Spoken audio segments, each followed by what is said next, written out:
Welcome everyone back to my channel. Today we will be talking about Marshall, their preseason, their schedule, what's going to be going down, and the key points that need to be addressed, and basically what's going around this team and what's going to happen, because we lost a lot of players, but we made up a little bit, but I think there is still a lot of room for improvement. So for starters, we lost a total of 7 players, and the first of them being Oliver Semla, 6'3" goalkeeper. He's a German. He was so good for us. He was out here for 3 years. Just an absolute phenomenal goalkeeper, and we owe that national championship as much as everyone else, but a lot to him. Then we are also losing Milo Yosef, the striker that has been here for ages. He's just been so solid for us, and again, we owe a lot to this guy. He's been absolutely amazing. Ibrahima Diop, he's also a striker, but is leaving now, and he didn't play a big role this year because we had, better guys, and we brought in Adam Ayamesh, who really took his spot up on the front line. And then we're also losing Vinicius Fernandes, a midfielder from Brazil. He was, again, like all these seniors that we're losing were just so important for us, and it's going to be really hard to make up for them in this upcoming season. And then we're also losing João Souza, a senior, 5'6". He was, again, just so good, Brazilian. He didn't, play as much of a big role towards the beginning of the season, but as the season progressed, he started having a more impact role. And then we are also losing, not a senior, but Kenzo Brito. He was here really good last year, but did not like how much playing time he was getting. He wanted more. He saw his role kind of getting pushed away from him, so he decided to leave. We're losing Gabriel Alves, who everyone thought was going to get drafted, but he did not. I've also heard rumors that he's currently in Canada, looking to sign for a USL or, a USL team. I don't know how we're going to fill that role at the left back.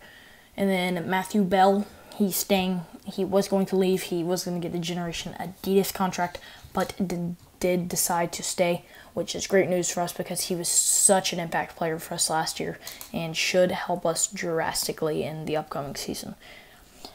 Then moving on, Colin Moss-Eunice, a right back who, again, just so good for us in all the years that he's been here, and so sad to see him leave because he's such a leader on this team, and it's going to be a very tough loss at the right back spot.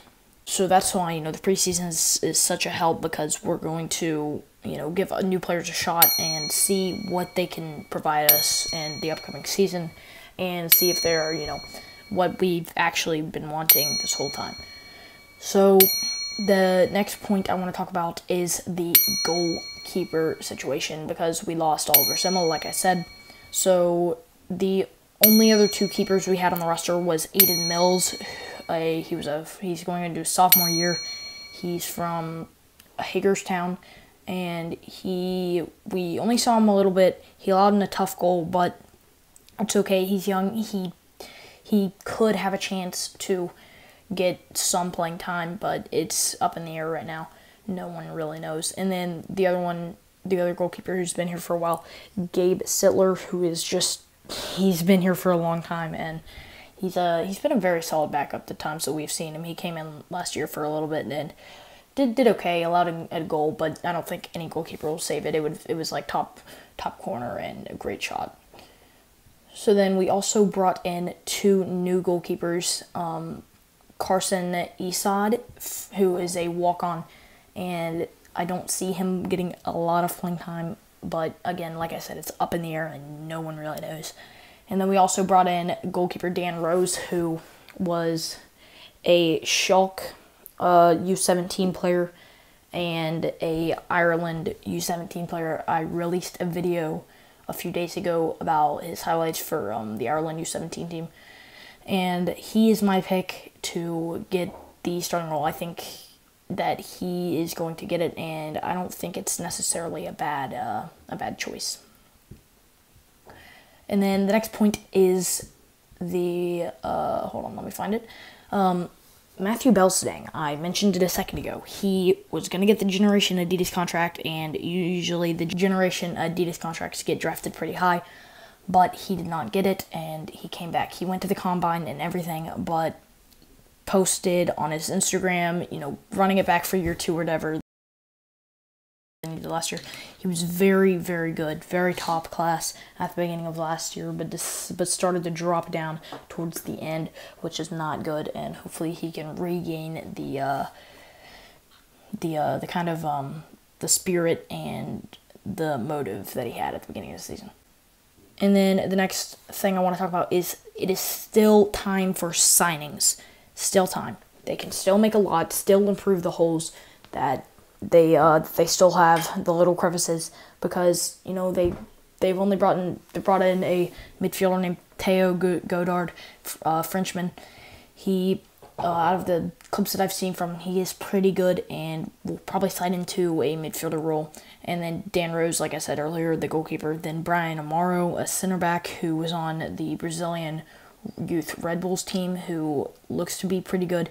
Carson Assad, like I said earlier, and Alvaro Pascual from Coastal Carolina, who I think will play a great role because he was their number 1 striker, and hopefully will be able to improve our front line and get us a little bit of firepower up in the front, because that is all we need, because losing Milo Yosef is going to take a hard hit on us. Then next we have who's going to play the outside backs, because the outside backs is a big hole that we have.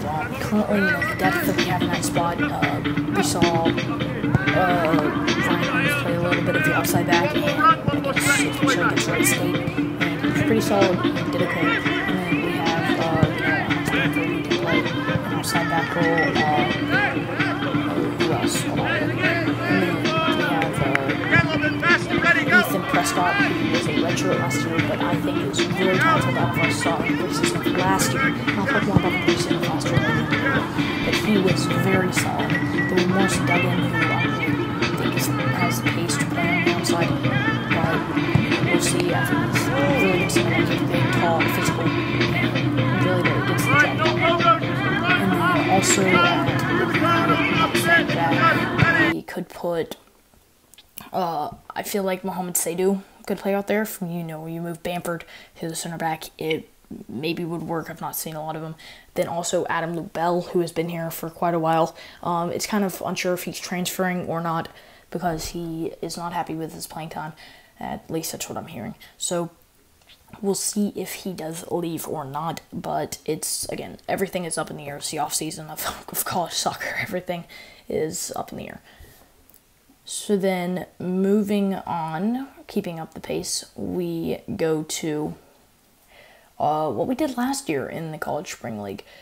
So our very first game, we played the University of Rio Grande, and we did end up winning that game. It was pretty good, we played okay. I was not there, unfortunately, but I do think that it was a top-class game, and I think that scheduling games against good teams like Rio Grande it'll help us a lot to get ready for the season. And then the very first game of the College Spring League, we played at the University of Dayton, and in Dayton, Ohio, we won 1-0. Again, I was not there, but I do think out of what I watched of it, it was a pretty good game. So it's always, a bump when we play in the College Spring League and we go against good teams like Dayton. Then the next game we played Ohio State University. Yes, the Ohio State University in Huntington, and it was tied 0-0 through the first 2 halves, and then went to PKs, and Ohio State did win 4-2 on PKs. Then we played the University of Louisville at Hoops Family Field in Huntington, West Virginia. We won 4-1, a great game. In my opinion, I was there. It was truly a great game for us, and we scored a lot of goals and played decent defense. And then in the finals of the college spring league, we played Bowling Green at the historic Cruz Strait Stadium in Columbus. That's the old one that they used to play in, and we won 2-0. Great game. Vinicius Fernandez had a goal, and I forget who the other one was scored by, but we played very good in the College Spring League, and I'm very happy that we're joining it again this year, because I feel like it will give us a better advantage coming into the year because we play very good opponents. And then a few days ago, there was a tweet by the College Spring League account, and they were moving the groups around. So they moved, the Marshall stayed the same, but Marshall's group got changed. So if I can find it here, that would be amazing. So we have a new team in our group, and maybe, it'll be worse or better. So Xavier joined the league, and they're going to be joining the South, and Dayton will be moving to the North. So now in the North, it'll be Bowling Green, Cleveland State, Dayton, and Michigan. And in the South, it'll be Louisville, Marshall, Ohio State, and Xavier. So that means we are guaranteed 3 games in our group, plus we are going to play a preseason game. So that's 4 games, and then if we make it to the finals. So we have a high of 5 games for the preseason, a minimum of 4. So we should be able to maybe squeeze a few wins in there, even after losing the players that we have. But we've gained quite a few players, and there's still time to make signings. So Louisville, they're a good team. Ohio State, a good team. And Xavier, I do not really know much about them. But I feel like that all these games are winnable. So if we can make it to the finals, win the finals, it's great again to win it back-to-back. And I don't see a reason why we shouldn't. So that is it for this video. If you liked it, hit the like button, hit the subscribe button, do whatever you want to do. You don't have to, but it sure does help. I will see you guys in my next video. I hope you guys have a wonderful New Year's Eve. Goodbye.